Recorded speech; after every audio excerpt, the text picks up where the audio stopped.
illegal puppy sales, which surged during the pandemic, has carried on after lockdown. Do you know, loads of people bought dogs during lockdown, didn't they? Yeah, they did. Where did they get them from? Well, illegally by the sounds of it. That's according to new research from the Royal Veterinary College, which is calling for stronger measures to protect puppy welfare. The RVC says Lucy's law, which means people in England must buy a new puppy or kitten direct from a breeder or consider adopting from a rescue centre instead, is not being followed. And increasing numbers of underage puppies are being illegally imported. Dr. Rowena is the lecturer in companion animal behaviour and welfare science at the Royal Veterinary College and joins us this morning. Good morning. Morning, Graham. Thanks for having me. I'd never heard of Lucy's law. Well, it's a really important law, but I think as this research is finding that potentially many people haven't heard of it, and unfortunately many well-meaning people are supporting the illegal puppy trade by not adhering to those actions. So what is Lucy's law then? So fundamentally, this is a way to try and reduce and ideally stop the illegal trade of puppies, both domestically and through importation, by enforcing that puppies are seen with their mum. So this really key part, that they're seen with their mother, ideally when they are a little bit younger and they're still suckling. So it's definitely their mum, and that they're seen where they're bred. So a really key part of the puppy buying process is being really sure that that puppy that you see in that property was born there, it's being raised there, and that's its mum. But unfortunately, there are many criminals out there who are very willing to try and find loopholes in that. For example, setting up a stunt mum, literally they're not a mum, just an older female dog, in a property that is not theirs, just for the day to sell, for example, a litter of puppies that in fact might have been bred and reared in a different part of Europe entirely. So by imposing on breeders that they need to sell that puppy from where it was bred with its mum, that was trying to close that kind of big problem.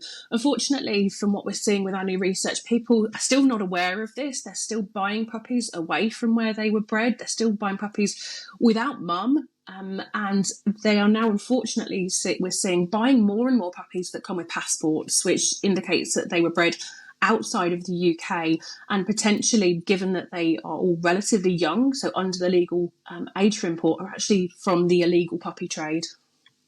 And this is all about you. The people who are buying, who are selling these puppies, they don't care about the welfare of the puppies, do they? This is all about money, isn't it? These dogs are extremely lucrative, and many of us will know that puppies really increased in price during the pandemic. We had a huge price spike, which obviously really feeds this market. If you're unscrupulous and you want to make some money, breeding puppies has become a really good sideline for many people. But we're seeing that historically very few pups were sold for over £2,000, where we're now seeing persistently around a quarter of them are, and that isn't coming down. So that really encourages this trade. And as you said, it means that people are just trying to make money. They're not going to be thinking about the long-term health, the long-term behaviour and general well-being of those puppies. They're trying to find the quickest and cheapest way to produce them.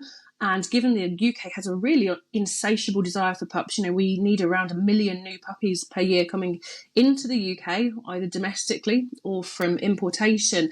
There's lots of people who are willing to fill that market with puppies that really have not been cared for in their early life. So what is your advice? Someone who's looking for a new puppy, what should they do?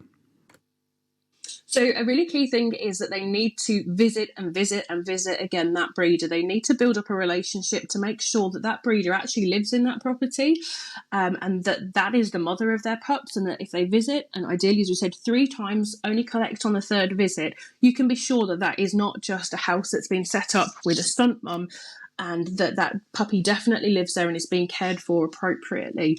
Also, you should be asking, does that puppy come with a passport? Because it's often not on the actual adverts, and we know most pups are found via online ads. So asking that person who's selling the puppy, is it imported? Does it come with a passport?